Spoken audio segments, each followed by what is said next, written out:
got a feeling that all I was talking about there is not being recorded. It keeps switching itself off. So I was actually going to make a video about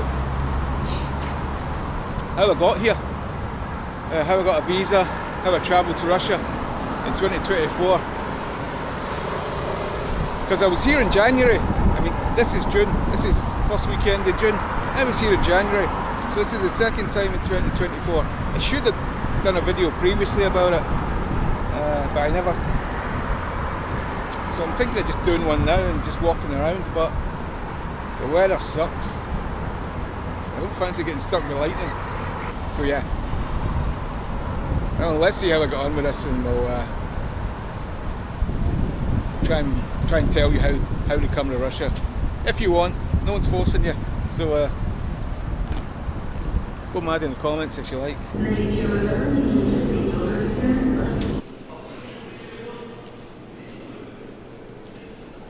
Looks like a big spaceship. The Vodny Canal metro station. Cool. Today is Sunday. That's the line to get inside the train station.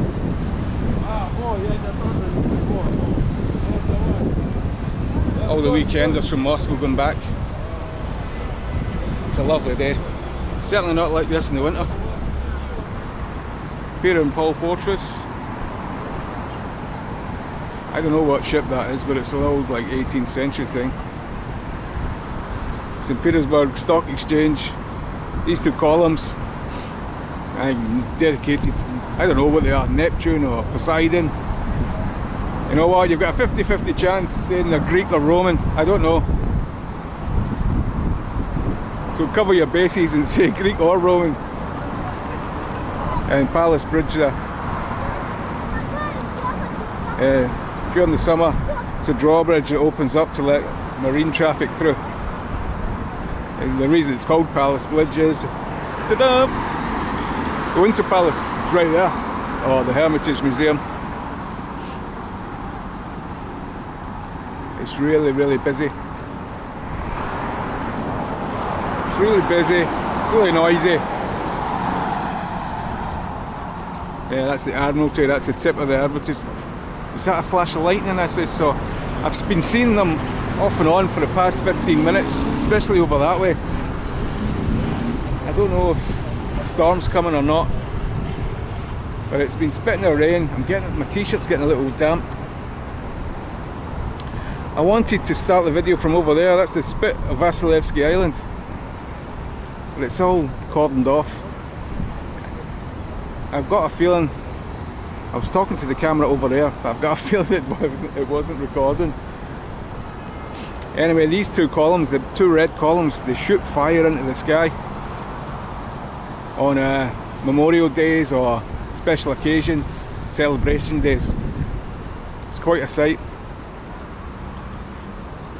Yeah, imagine sailing down here, this big golden spire on one side, golden domes, palaces, you name it on this side, and these two things shooting fire into there. It's like something out of Game of Thrones. If you haven't guessed, and that's the River Neva, and this is St. Petersburg, Russia. There's definitely some ominous claps of thunder coming from that direction.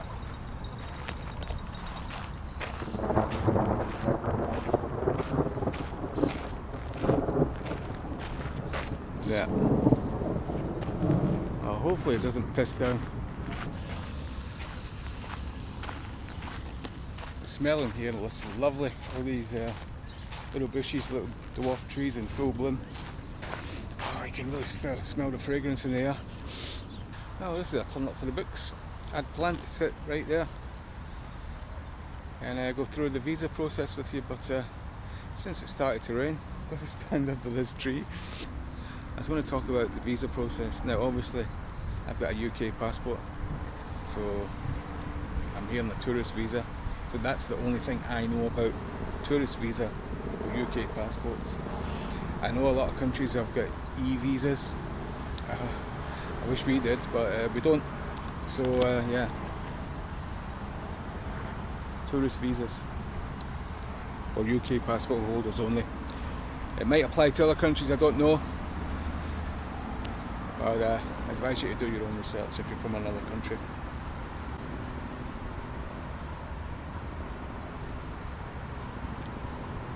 Now this is the second time I've applied, so I can say, well, not being an expert, I've been granted 2 visas from 2 applications, so I think I know what I'm doing. But the thing is, I'm just standing on the shoulders of someone else who's done a lot of the work. And I'll tell you, I've forgotten her name. I think it's Irene or Irena. I'm guessing she's Russian, but she lives in the UK or Europe. I can't actually remember. But she's got a cracking guide on how-to guides about getting visas and doing other things like sending money to Russia. Kudos to Irene, and I'll leave a link in the description box below, because if you follow that, then you'll get the same results as I did, guaranteed, because it's bang on and it's updated constantly. So she's like not just written it and forgotten about it, she updates it. So yeah, big thanks to her. And if you're ever watching this, it's a smashing guide, thanks. So if you're applying for a tourist visa, the first thing you want to get sorted is know your dates. Know your date of arrival and know your date of exit from Russia. Once you know that, you can begin to put together the other things that you need. The main thing being the letter of invitation. Now in the past, your hotel might have done that once you've booked them through booking.com or whatever, but you can't do that anymore. So yeah, your travel company, your travel agent, but again, you can't do that anymore. So what I found, and what I found from the guide that I was talking to you about earlier, Irene's guide, I would just call it Irene's guide, Irena's guide, Irene, I think it's Irene. Anyway, I'll use Irene's guide. There is a company based here in St. Petersburg called iVisa, where you just go to the website, quite simply, you put in your details, like your passport details of course, you put in your dates, and you put in your itinerary. Now, when I say itinerary, it doesn't need to be like a sure thing. You don't need to know anything. Just say, like I did.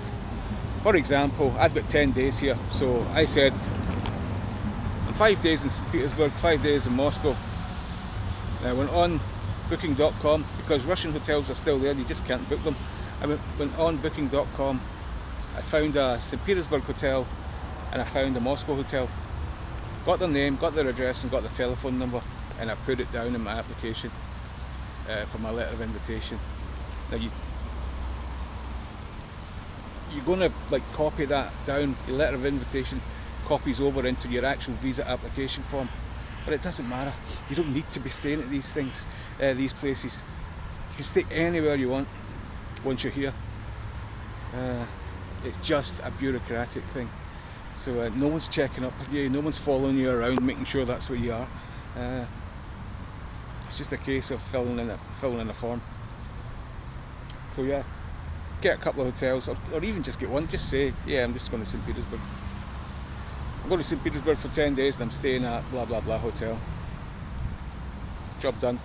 Pay for it, it's about 15 or 16 euros. Well, no, maybe it's a little bit more, 17, 18 euros. And what they do is, they immediately, after payment's been received, they immediately email you the letter of invitation, and you just print it out.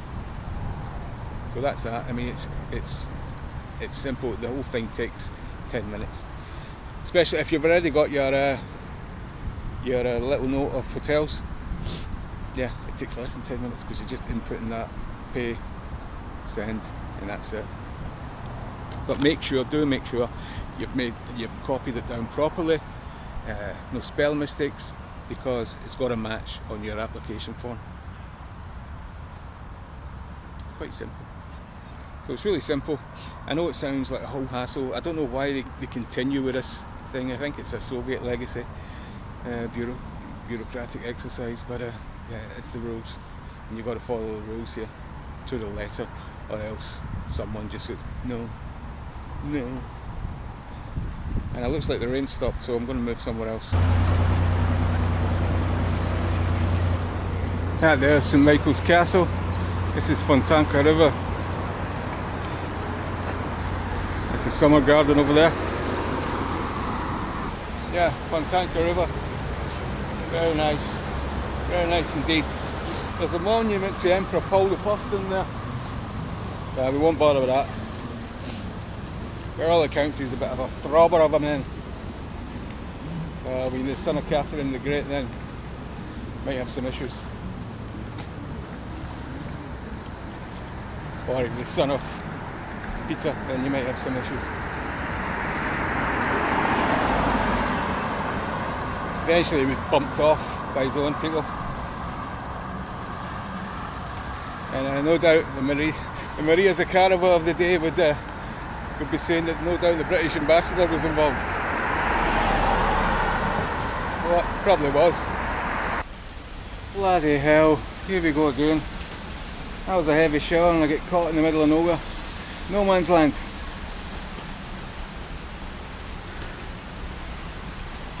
Fucking soaked. Oh, I'm not that soaked, but yeah. It'd be alright. It'd be alright if I was going back to a hotel, but I'm not. I'm going on the train tonight. I don't want to be going on the train with damp clothes. I'm in a coupe with 3 other people. Everywhere you look here is beautiful. It's a hell of a city.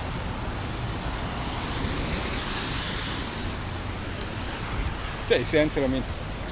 Yeah, the city centre's up there with anything that any other place has got to offer.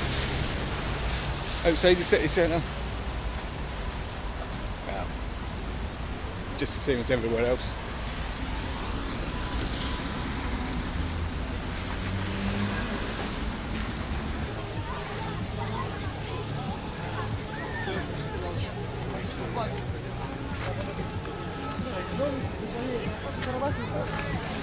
Could be a snake.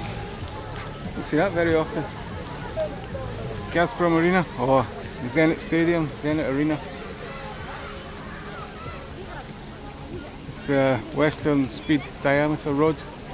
It's like a big bypass right round the centre of St Petersburg. We're no longer at the Neva, that comes out there. This is the Gulf of Finland. Back to centre. Tallest building in Europe.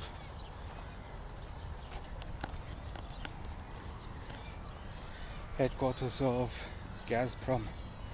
See that there? Hope so. Anyway, we talked about the letter of invitation. The only other thing you need is your visa application form. Now you fill that in online. You register, you get your name, get your password, and you fill it in online. It looks like a long, never-ending form, but it's not. There are a few tips that I would like to pass on that might help me with it, because it is a wee bit intrusive, only if you let it be. I mean, most of it's straightforward. It's just your passport details and a little bit of personal details. That basically any visa for any country, like an Indian visa, asks for the same thing, so it's not that different.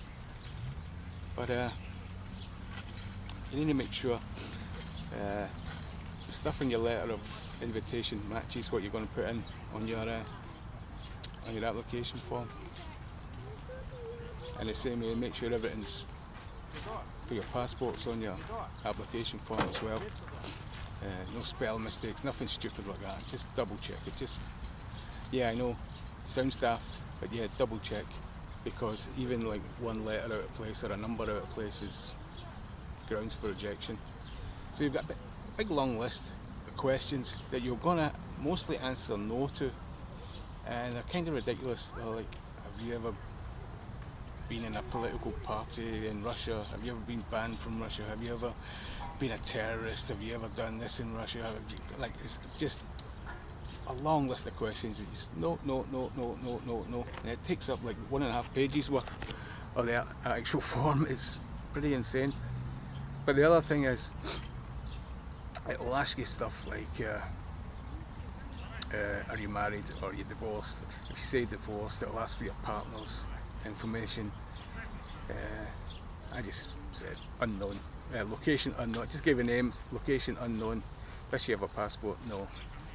Right, she does, but I just said no. Because if she say yes, then they're going to ask for it. So just keep saying no, no, no. Children, I will ask you, do you have children? It's up to you if you want to say yes. If you say yes, what's their names, what's their date of birth? Do they have a passport? If you say yes, they want to know that number. I mean, they don't need to know that. Yeah, I say yes. I've got a daughter. I gave her name, her birthday. She does have a passport, but I answered no. It's none of their business what her passport number is. She's not coming with me. She's not going to go to Russia, so they don't need to know that. I'll also ask you, is this your first British passport? Say yes. Even if it's not, just say yes, because it's an automatic thing. So if you say no, it's not my first one, they'll want to know the numbers of all your old passports. And I couldn't find mine. Even if I wanted to, I couldn't give that information. So I just said yes. It's my first British passport. It saves you a lot of trouble. Just go through that passport that you've got and just list where you've been, because they'll ask you what countries you've visited in the last 10 years or whatever it is. It's only been the ones. If that's your first passport, that's all you put in. Whatever's in that passport, like your current passport, put that in, and that's it. And apart from that, that's all you really need to do. It might ask you, well, it does ask you for your employer's address and a generic email address for your employer. I mean, you're not going to check your parents, are they alive or dead, that sort of thing. It is quite a process, but it's not too intrusive. But at the end of the day, that's the questions they ask, so you've got to answer them if you want the visa. But like I said, is this your first passport? Say yes, because if you say no, there'll be a follow-up question. Oh, what was your previous passport? What's the number of it? Blah blah blah. Where was it issued? When did it expire? All that sort of stuff. Again with the children, say your child has not got a passport, unless of course the child is coming with you. You know what I mean? Common sense. So that's about it. What you do is, you finish doing it online, and then you submit it, and that's it. And they'll send you a link, and you can download and print out the application form. So you've got to print it out, and that's what you take to the visa application centre. Now, just a word about that. Obviously, the Russian embassy have outsourced visa processing to the Russian visa application centre. In the UK, there's one in London and there's one in Edinburgh. There used to be one in Manchester, but I don't think it operates anymore. And it's a bit of a rip-off because, for example, I go to Edinburgh. Obviously, it's nearer to me, but they charge you for an appointment. And I know it's not busy because that last time I went, I sat outside for about half an hour afterwards, and no one came in and no one came out, so there was no appointments, but they still charge you £50 for an appointment, where you go in and they go online, they see your online application, and they check the paper one in front of you, the one that you printed out. Oh, one other thing about the application form, it'll ask you, do you have Russian medical insurance? Now, the first time I did have it, I bought it was like €12 or whatever, printed it out, but when I took it to the application centre, she just looked at it and gave it me back, said don't need that. So this time, on the question, do you have Russian medical insurance, I said no. Still the same result, still got the visa.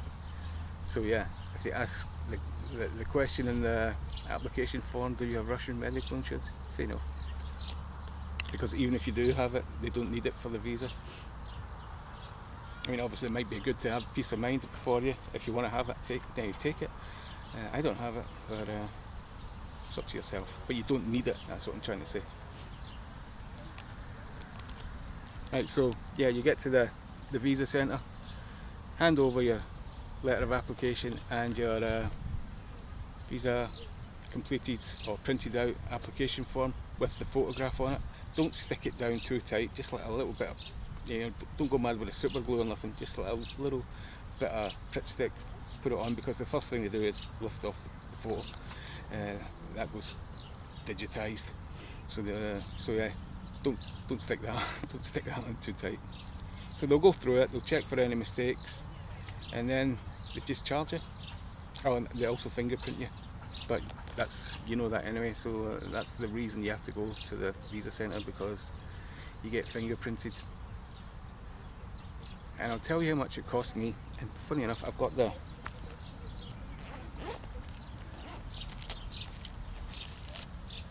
oh, that's not that. Hold on a sec, that's the receipt from the visa centre. Total breakdown of the costs.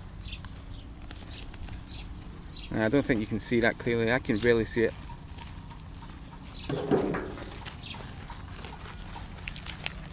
In fact, I'm really struggling to read that. But I'll tell you how it's all broken down. Right, so a standard service, that means, yeah, 1 week, it takes about 1 week, 10 days or whatever to get your passport back with the visa in it. So it's a standard service. I mean, you can pay for premium service, which is about 3 business days or whatever, but it's expensive. So, tourist single entry standard service, £70. The service fee, that's the visa centre's service fee, £38. The VAT on top of the service fee, £7.60. So you've got a total of £45.60 for the service fees. Now, value added services, this is what they put on top. The personalised service, £41.67, that's your appointment. The courier, that's to get your passport sent back to you, because you can go and pick it up again, but if you live far away, it's quite a trek. So it's £16.50, it's special delivery, guaranteed, all that sort of thing. £16.50. £2.92 for an SMS. That's a text message. Oh, sorry, 2 text messages. One that will tell you that the visa centre have sent your visa application to the Russian embassy for processing, and you'll get another text message saying that it's ready to come and pick up, or it's been sent to the courier to be returned to you. Now, did I say the personalised service? I did. So there's a VAT on all that, which is £12.21. So the total value added fees are £73.30. So the total for 10 days, or sorry, 11-day visa, my visa is 11 days, is £188.90. Now I think that's shocking. I think that's a ridiculous amount of money for a tourist visa, for the standard one. It's not double entry or multiple entry or anything like that. Just for one single entry, it's £188.90. I think it's a bit much. Someone's making a bloody good profit out of all this. Yeah, there you go. Yeah, so that's that.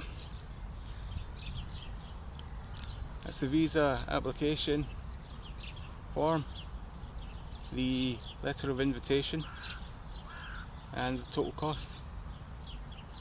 Is it worth it? Well, only you can decide that. For me, it's yeah. I love coming to Russia. I'll be back many more times. I'll probably apply for a multiple entry visa the next time. Save myself some time and money. But if you're only going to come once to see if you like it, then that's what it's going to cost you. Well, that's what it cost me in early part of 2024. So if you're going to try it, good luck.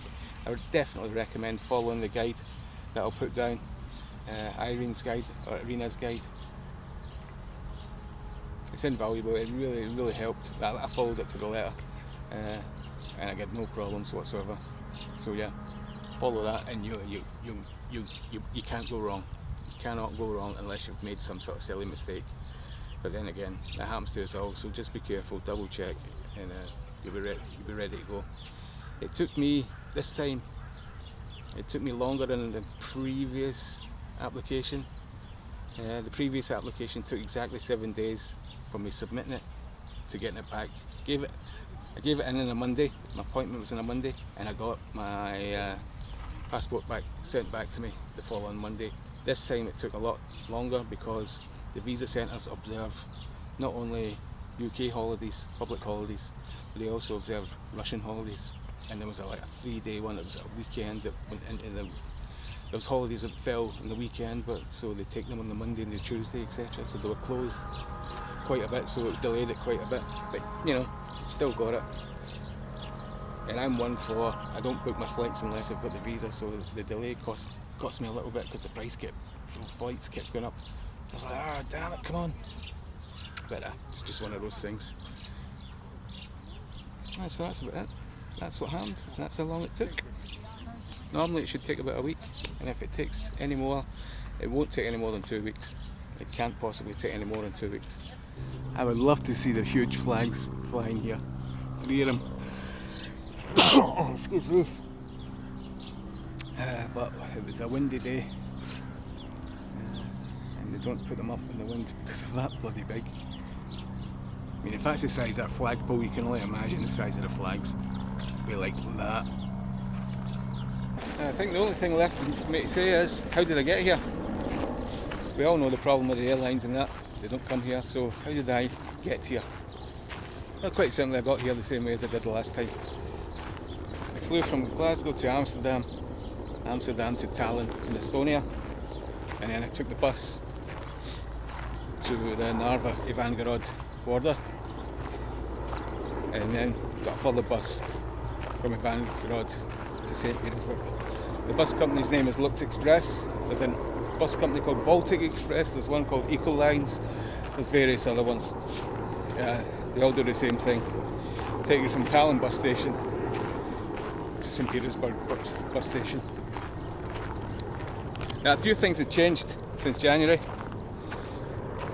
January, it was a lot easier, to be perfectly honest. January was a lot easier. You get on the bus in St. Petersburg, you get on the bus in Tallinn, and you just stay on the same bus. The bus gets up to Narva, the Estonian border guards come on, they take your passport, they go away, 20 minutes later they come back on, give your passport back to you, you've been stamped out of Estonia, stamped out of the EU. Then the bus trundles over, you get off, you take your luggage off, you go through the Russian immigration at Ivangorod. It's quite slow, and you wait till everyone's through, and the bus comes through, and you get back on the same bus, get back on your same seat, and the bus heads to St. Petersburg. But what's changed in the meantime is the Russian side of the border have closed the bridge. It's a little bridge over the river. They've closed the bridge to traffic to reconstruct the whole area. It's a bit of a shambles. So there's no traffic allowed, there's no road traffic allowed, which means buses, cars, whatever, are not allowed. So the bus companies have got round that by having their bus go from Tallinn to Narva car park when you get off there, and then you have to walk. So you have to walk through Estonian immigration, and there's a big line. It wasn't that big, it's about 30 minutes. But then you have to walk over the bridge yourself, carrying your luggage, and you get to the Russian side, and that was a long wait.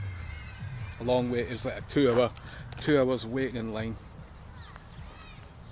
But the bus company's got another bus in Ivangorod waiting for you, and I thought I was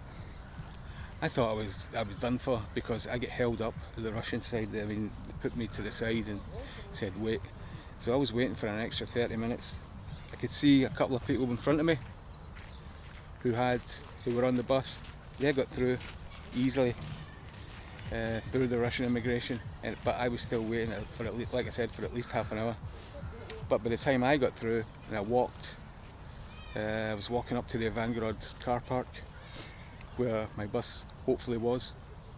There was a wee guy with a PDA, and he went through it all. He asked my name and said, that's your bus there, that's your seat number, and they were waiting for me. And My seat neighbour was the same, and the surrounding passengers all looked the same. So they were waiting for everyone to come through. The bus doesn't go without you, which was good because I thought it had already gone. I was like, God damn it! But no, they've got it working well. They've got a system going, and it works. It's just like the Russian getting into Russia is the queue. The queue was long. All in all, from the time I got off the bus in Narva to the time I got on the bus in Ivangorod, it was just over 3 hours. Now, if you're coming back and you've got a flight in Tallinn to catch, you've got to be careful with that, because I'm assuming the delay will be the same coming back as well. I'm not going back this way, I'm going back via Riga this time. So I'm sure that's got its own issues, but I'll work that out when I come to it. So just be mindful when you're coming back and if you've got onward connections or something, yeah, or you've got a flight in St. Petersburg, you're going somewhere directly. Just be careful, because the delay can be quite long. Right, 23 degrees. It's 4:20. My train is 8:15 tonight. I'm going to Moscow, and I'm starving. And I'm away up at Lacta Centre still. I've got to get back downtown. I think the metro's over there. The metro's over there somewhere. So it's I'm away on the outskirts of St. Pete. So I better get back.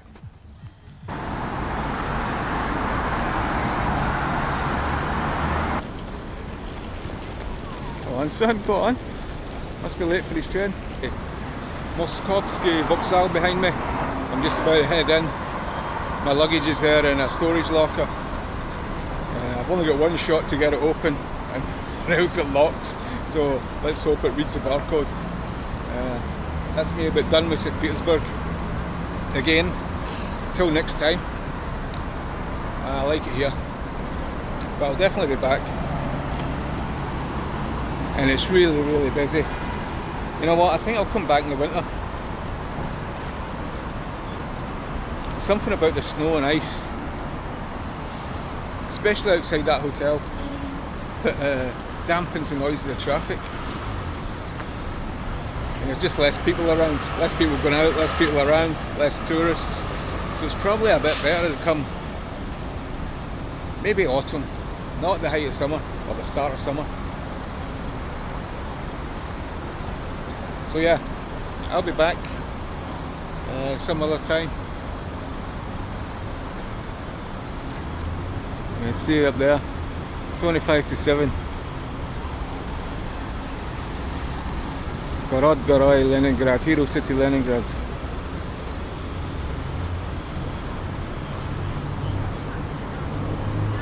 My hotel was way down there to a Vodny Canal, and I walk it all the time. There's like scooters, and there's a metro station down there, a Yandex car, but you know, I enjoy the walk.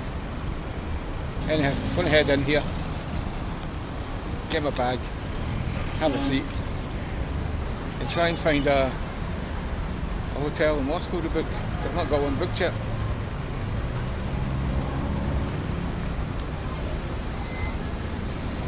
So I'll do that before I go on the train. So until next time, most probably from Moscow, I'll see you later. До свидания.